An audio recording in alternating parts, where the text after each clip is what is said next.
What's a good word, y'all? It's your boy DKB here. So I talked myself into it.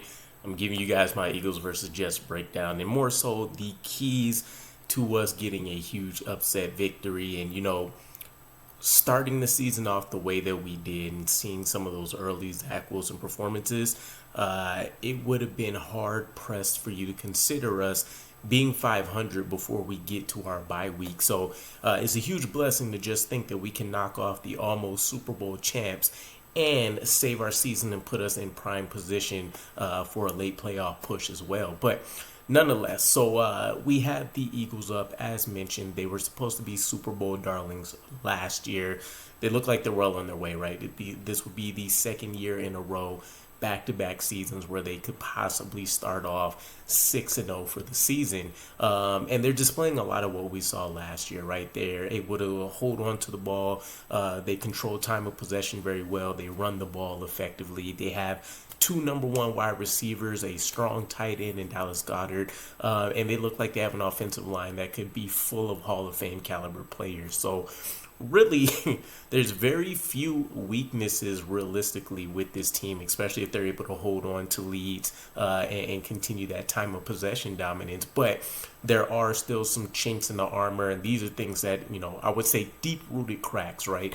If we hit in the right place, we're going to see them fall to pieces, and you might see a complete, dismantling of a Super Bowl competitor, putting the Jets in a different kind of conversation. We're already somewhere on the edge of that discussion after what we did with the Chiefs, but having a victory here would be huge. So what exactly are some of the concerns versus the Eagles? We know outside of all the great things they do with moving the ball, getting big plays, running effectively, getting chunk yardage there, they haven't been able to hit pay dirt, right? Getting into the end zone, and specifically when they get to the red zone, but scoring touchdowns has kind of been a bit of an Achilles heel for them. They rank 27th right now, I think I've seen, in being able to convert in the red zone. They're also having somewhat of the same problem on the defense, where once an opponent gets into the red zone, I think it was that they're giving up a 70% rate for touchdowns, regardless of passing or rushing.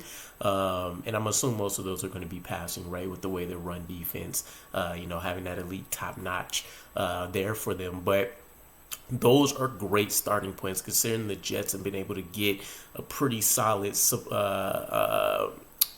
sample of opportunities, right? I think we had 5 chances last week against the Broncos.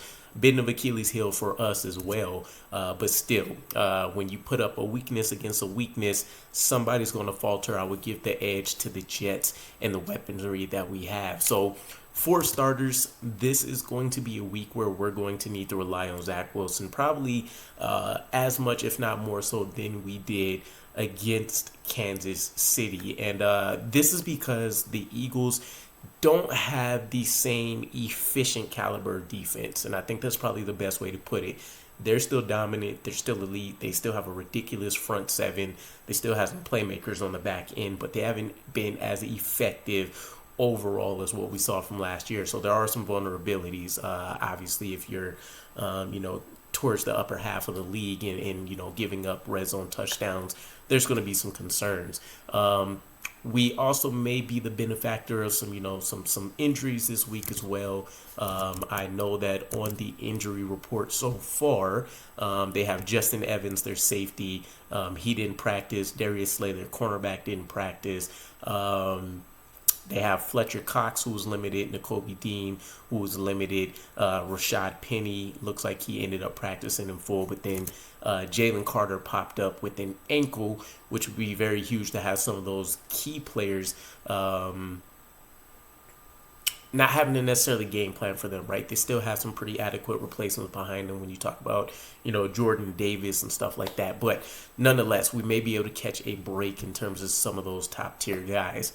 Now, with that said, leading into Zach Wilson being the primary candidate to lead us to a W here, the cornerbacks, the safeties, they're going to be the biggest weakness for this Eagles team. Again, when we want to talk about the lack of efficiency, a lot of that's going to be due to the responsibility of the cornerbacks and them letting up quite a good amount of chain moving plays, big play abilities, pretty much the whole gambit, right? They're not a huge liability compared to the rest of the league, but from what we saw last year to this year, there's definitely a huge shift. And you have to keep in mind, they basically changed everything about their linebacker and safety unit with all of the players that they need to try to play and still account for trying to play. So there's three people specifically that I would say we need to be the most worried about before we dive into some of the more nuanced things. Lane Johnson's just a name I'm going to throw out there. The right tackle, he's been on an insane run that I don't think we've seen since maybe the days of Joe Thomas with Cleveland. I think I'm pretty sure I've seen something like he hasn't given up a sack in just about 2 or just over 2 years, which is absolutely ridiculous when you think about all of the elite edge rushers and stuff that he's facing, especially with players moving around more and all of that. Insane. So he may nullify whoever we try to throw on that side. Then you want to talk about for the defense, the two players that will play hand in hand into where we should see Zach Wilson attacking the most.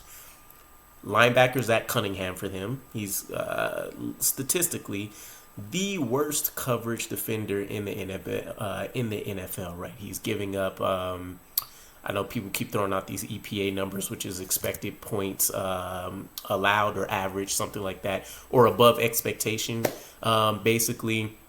And he's the worst. I think it was like an 8.9 or something like that.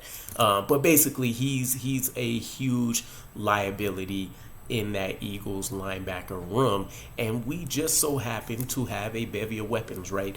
I think you're talking about a game where you should see Garrett Wilson, Tyler Conklin, Jeremy Ruckert featured. Other people will eat off of coverage needing to be moved to whoever's hurting them the most at that point in time, but this is definitely going to be a tight end centric game for the New York Jets, which should be something Zach Wilson should benefit from, right? Even going back into college, he's relied on his tight ends very heavily, and we have the depth to continue to make that a problem. It's almost like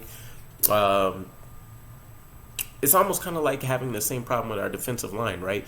Once you get tired, you're thinking, okay, they're bringing in subs, you're going to get a break. Nope, this is another starting caliber player that's coming in.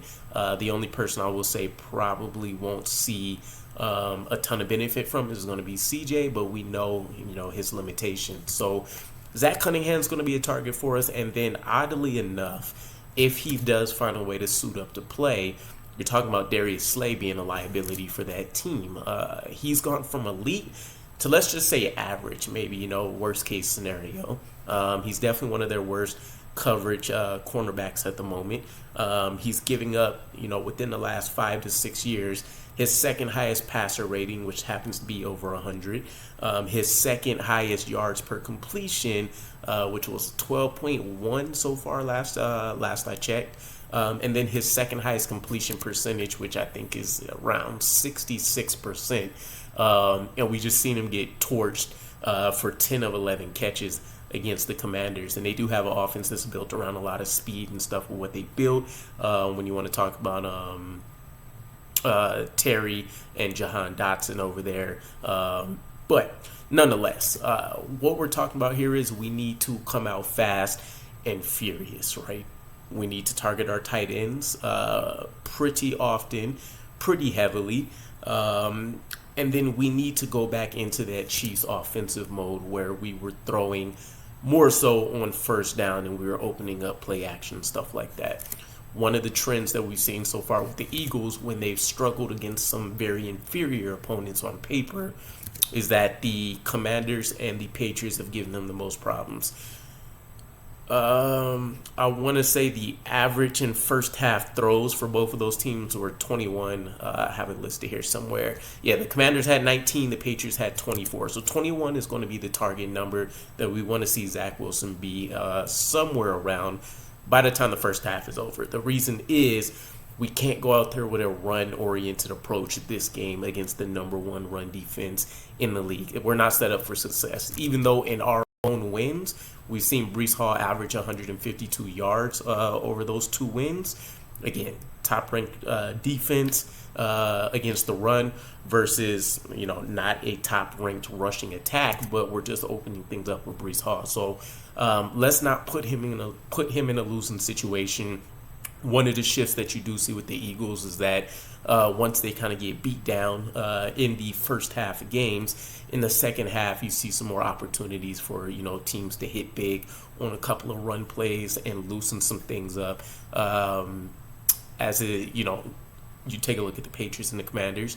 Those were close games for pretty much the majority of those games, right? So you become less predictable as the game goes on. And again, if we can hold a lead at that point, things look really, really good for us, right? We're still going to need to have a passing attack for the majority of the game. But I'm super excited for this game, guys. To be honest, I think this could be one of the best offensive games we see if we do come out there and we take advantage of some of these players that they're still trying to get acclimated and adjust to on our end.